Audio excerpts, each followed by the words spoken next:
الزمالك برباعية يتخطى أكاديمية سوار ويحقق الفوز الرابع على التوالي ويواصل سلسلة انتصاراته بفوز مستحق دون أي شك بأربعة أهداف نظيفة مقابل لا شيء.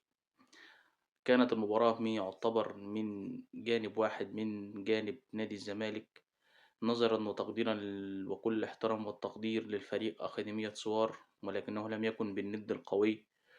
وفي نفس الوقت كان فوزا خادعا بالنسبة لنادي الزمالك وجماهيره، ولكن يبقى الزمالك واصل انتصاراته ويحقق الفوز الرابع على التوالي بقيادة ابن النادي الفارس معتمد جمال. هل ستظل جماهير الزمالك تدعم المدرب المصري، أم أن سيكون هناك مطالبة بمدير فني أجنبي لنادي الزمالك؟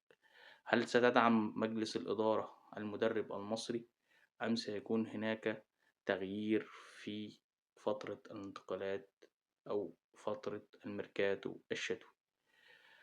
نتمنى من الجميع دعم المدرب معتمد جمال الذي لم يبخل بأي جهد أو عرق في خدمة نادي الزمالك، وفي نفس الوقت حتى لو هناك تغيير لا يتم التقليل أبدا من هذا المدرب المحترم الخلوق الذي يسعى ويجتهد لوضع الزمالك في المسار الصحيح.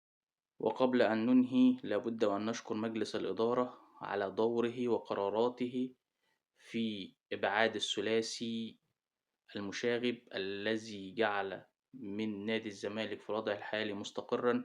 اللعيبة تعيش أفضل مستوياتها بفضل إبعاد هذا الثلاثي، ويتبقى لاعبان فقط في قائمة الفريق. يتمنى جماهير الزمالك خروجهم من قائمة الفريق حتى يصبح الدعم الكامل لكل اللعيبة الموجودة داخل المستطيل الأخضر. كل التوفيق لنادي الزمالك، مدرب نادي الزمالك، جماهير نادي الزمالك، مجلس إدارة نادي الزمالك، وبإذن الله بطولة أفريقيا والدوري في ميت عقبة.